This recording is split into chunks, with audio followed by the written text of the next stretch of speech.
Hello everyone, मैं अंकुर अबेले आप सभी का स्वागत करता हूं आपके अपने channel magnet brains Hindi medium पर। मैग्नेट ब्रेन्स हिंदी मीडियम एक ऐसा चैनल है जो हिंदी माध्यम की कक्षा 7वीं से लेकर कक्षा 12वीं तक का संपूर्ण पाठ्यक्रम सीबीएसई एनसीईआरटी और दूसरे स्टेट बोर्ड के अनुसार बिल्कुल निःशुल्क में उपलब्ध करा रहा है। मतलब आपको किसी भी वीडियो का कोई पेमेंट नहीं करना है, हर एक वीडियो आपको बिल्कुल निःशुल्क में उपलब्ध कराई जा रही है। तो चलिए बात करते हैं कि आज हम क्या पढ़ेंगे। तो हम एनसीईआरटी सॉल्यूशंस पर बात करेंगे आपके कक्षा 10वीं के राजनीति विज्ञान के चैप्टर 2 के बारे में। चैप्टर 2 क्या है? संघवाद। तो संघवाद चैप्टर हमने जो कर लिया था, उसके चैप्टर के पीछे जो आपके प्रश्न दिए गए हैं उनके उत्तर हम देखने वाले हैं, उनको ही हम एनसीईआरटी सॉल्यूशंस कहते हैं। तो वो सॉल्यूशंस आज हम करने वाले हैं। पहला प्रश्न है कि भारत के खाली राजनीतिक मानचित्र नक्शे पर इन राज्यों की उपस्थिति दर्शाएं। आप किनकी बताना है? 4 है, मणिपुर, सिक्किम, छत्तीसगढ़ और गोवा। ये आपको बताना है कौन सा है। तो ये नक्शा आपको दिया गया है, इसमें आपको बताना है कि मणिपुर, सिक्किम, छत्तीसगढ़ और गोवा कौन सा है। तो आप देखें, सारे राज्य में आपको बता देता हूं एक बार में। पहले अपन इनकी बात कर लेते हैं, कौन कौन से की बात की जा रही है। सिक्किम ये वाला राज्य हो गया, मणिपुर ये वाला राज्य हो गया, छत्तीसगढ़ ये वाला राज्य हो गया और गोवा ये वाला राज्य हो गया। इसके अलावा अगर हम बात करेंगे तो ये जम्मू एंड कश्मीर है और ये वाला इलाका है, इसको क्या कहेंगे? लद्दाख कहेंगे। ठीक। इसके अलावा ये वाला जो इलाका है इसको क्या कहेंगे? ये इलाका कहलाएगा, इसको कहा जाएगा हिमाचल। इसको क्या कहा जाएगा? ये है उत्तराखंड। क्लियर? इसको क्या कहेंगे? तो ये है आपका पंजाब और इसको क्या कहेंगे? तो ये है आपका हरियाणा। ये क्या है? ये है राजस्थान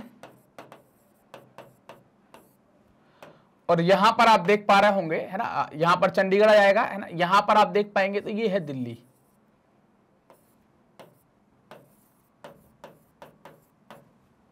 ये है यूपी, ये है एमपी, ये है गुजरात, ये है महाराष्ट्र, ये है कर्नाटक, ये है केरल, ये है तमिलनाडु, ये है आंध्र प्रदेश, ये है तेलंगाना, ये है उड़ीसा, ये है वेस्ट बंगाल, ये है झारखंड, ये है बिहार।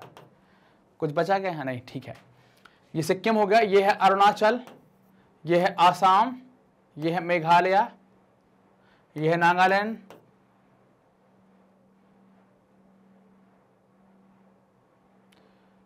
मणिपुर, ये है मिजोरम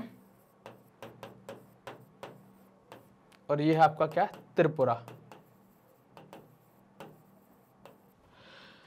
तो ये राज्य हैं, अपन ने चैप्टर के अंदर देखे ही हैं, आप पढ़े भी होंगे, कई सारी जगह हमने ज्योग्राफी के अंदर ही बात करी। तो ये 4 राज्य बनाने से कोई कठिन बात नहीं थी, बहुत आसानी से आप बना सकते थे।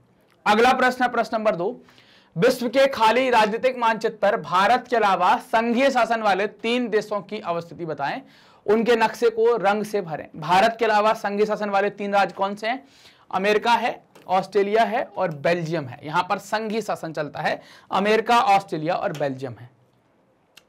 तो इनको आप बता देंगे कहां पर होगा। तो अमेरिका को आप लिख देंगे, ये नॉर्थ अमेरिका के अंदर है। कहां बना देंगे? नॉर्थ अमेरिका या उत्तरी अमेरिका।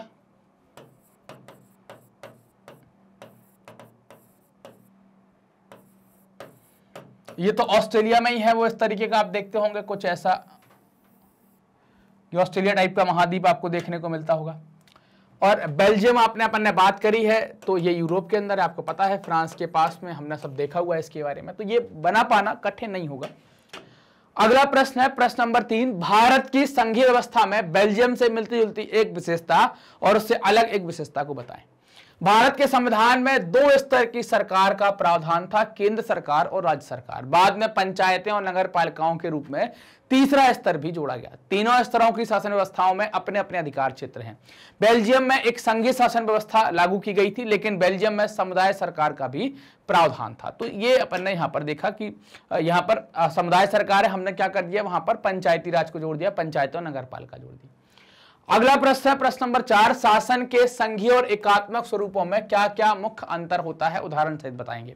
हमने एक तरफ लिख लिया संघीय और एक तरफ लिख लिया एकात्मक। संघीय व्यवस्था में 2 स्तर की सरकारें होती हैं, केंद्र सरकार और राज्य सरकार, जबकि एकात्मक व्यवस्था में एक ही स्तर की सरकार होती है। संघीय में क्या है? संघीय व्यवस्था में दोनों सरकारों के पास अपने अपने अधिकार क्षेत्र होते हैं। एकात्मक व्यवस्था में केंद्र सरकार ही सर्वोच्च होती है। उदाहरण के लिए भारत में सत्ता केंद्र और विभिन्न राज्य सरकारों में विभाजित होती है। उदाहरण के लिए श्रीलंका में राष्ट्रीय सरकार के पास ही सभी अधिकार होते हैं। तो ये हमने यहां पर जो इनके अंतर है, मुख्य अंतर, उनके ऊपर चर्चा की है। अगला प्रश्न है प्रश्न नंबर 5, 1992 के संविधान संशोधन के पहले और बाद के स्थानीय शासन के दो महत्वपूर्ण अंतरों को बताएं। 1992 के संविधान संशोधन के पहले और बाद के स्थानीय शासन के दो महत्वपूर्ण अंतर को बताएं, या वो दो महत्वपूर्ण अंतर यहां ये लिख सकते हैं कि अंतर जो है, महत्वपूर्ण अंतर क्या लिखते हैं यहां पर कि अंतर निम्नलिखित हैं, ऐसा लिख सकते हैं।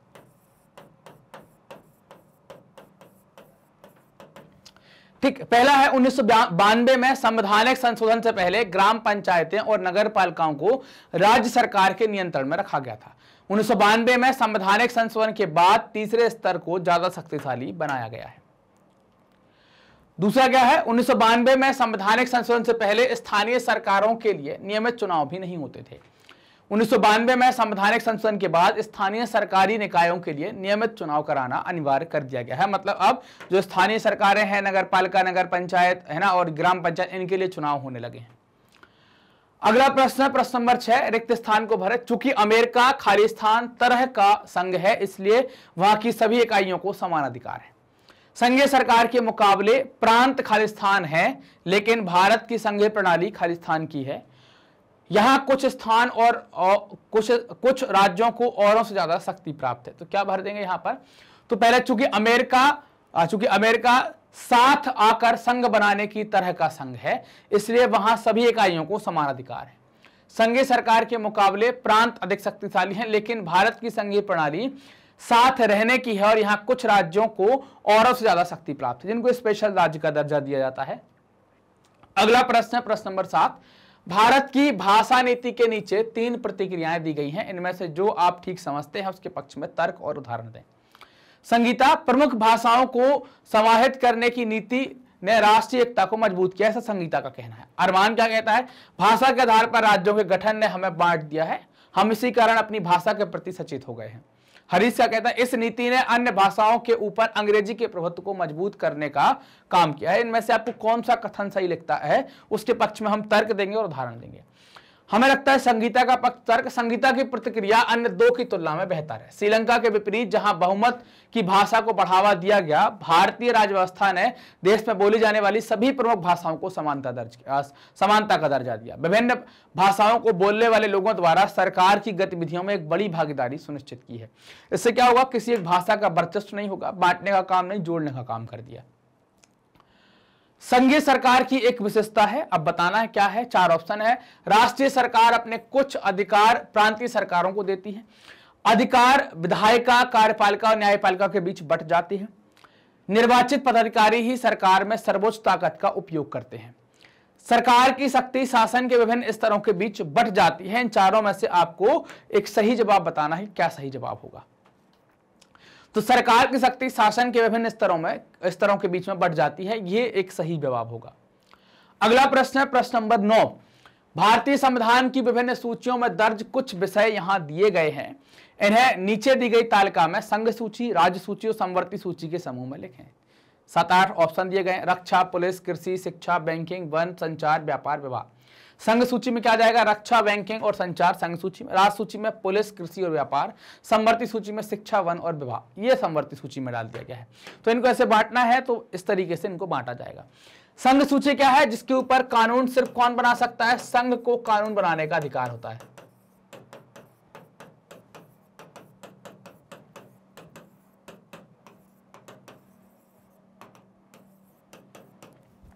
राज्य सूची मतलब क्या है कि राज्य को कानून बनाने का अधिकार होता है।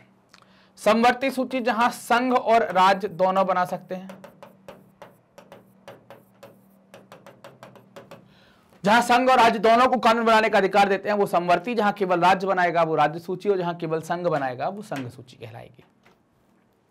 अगला प्रश्न है प्रश्न नंबर 10, नीचे भारत में शासन के विभिन्न स्तरों और उनके कानून बनाने के अधिकार क्षेत्र के जोड़े दिए गए हैं, इनमें से कौन सा जोड़ा सही मेल नहीं खाता है। राज्य सरकार राज्य सूची, केंद्र सरकार संघ सूची, केंद्र और राज्य सरकार समवर्ती सूची, स्थानीय सरकार अपशिष्ट विषय। अपशिष्ट विषय जो है वो केंद्र सरकार को दिए गए हैं, तो यही वाला जो है वो सही मेल नहीं खाना चाहिए। क्या होते हैं अपशिष्ट विषय? जो ऐसे विषय जिन्हें किन्हीं भी सूची में जगह नहीं मिली है, जिन्हें किसी भी सूची में नहीं डाला गया है, ना तो राज्य सूची में, ना संघ सूची में, ना समवर्ती में, उनको अवशिष्ट विषय कहा जाता है। अगला प्रश्न, प्रश्न नंबर 11, सूची 1 और 2 में मेल ढूंढें और नीचे दिए गए कोड के आधार पर सही उत्तर चुनें। सूची 1 और सूची 2, भारतीय संघ, प्रधानमंत्री, सरपंच, राज्यपाल, मेयर, राज्य सरपंच, राज्यपाल, मेयर, नगर निगम और ग्राम पंचायत, इनके साथ आपको मेल बताना है, क्या मेल होगा। तो भारतीय संघ का जो व्यक्ति हो जाएगा उसको आप कह देंगे वो प्रधानमंत्री हो जाएगा, राज्य का जो हो जाएगा वो राज्यपाल हो जाएगा, नगर निगम का जो हो जाएगा वो मेयर हो जाएगा, और ग्राम पंचायत का जो हो जाएगा वो सरपंच हो जाएगा। ये मेल का इनका तरीका हो जाएगा। तो ये हमने मेल यहां पर करवा दिया, ये विकल्प दिए गए हैं। तो इनका सही जवाब क्या हो जाएगा? ये हो गया। पहले का पहला है, दूसरे का तीसरा है, तीसरे का चौथा है और चौथे का दूसरा है। इन बयानों पर गौर करें। 4 ऑप्शन दिए गए हैं। संघीय व्यवस्था में संघ और प्रांतीय सरकारों के अधिकार स्पष्ट रूप से तय होते हैं। भारत एक संघ है क्योंकि केंद्र और राज्य सरकारों के अधिकतर सरकारों के अधिकार संविधान में स्पष्ट रूप से दर्ज हैं। अपने अपने विषय में उनका स्पष्ट अधिकार है। श्रीलंका में संघीय व्यवस्था है क्योंकि उसे प्रांतों में बांट दिया गया है। भारत में संघीय व्यवस्था नहीं रही क्योंकि राज्यों के कुछ अधिकार स्थानीय शासन की इकाइयों में बांट दिए गए हैं। इन पर आपको विचार करने हैं, बताना है। तो ऊपर दिए गए बयानों में कौन सा सही आपको लगता है? तो इनमें से आप देखेंगे कि पहला और दूसरा ये सही होंगे। आप देखिए यहाँ पर पहला और दूसरा ये सही है, इसके अलावा दोनों सही नहीं है ना। लास्ट के जो 2 है, तीसरा चौथा, वो सही नहीं है। तो हमने ये अपने जो एनसीईआरटी सॉल्यूशंस है उनको खत्म कर लिया है। मैग्नेट ब्रेन्स अपनी हाई क्वालिटी एजुकेशन के साथ साथ निःशुल्क शिक्षा के लिए भी जाना जाता है। मतलब आपको यहाँ पर किसी प्रकार का कोई पेमेंट नहीं करना, और वीडियो जो मिलते हैं वो एकदम क्वालिटी वाइज बहुत अच्छे आपको प्रोवाइड किए जाते हैं।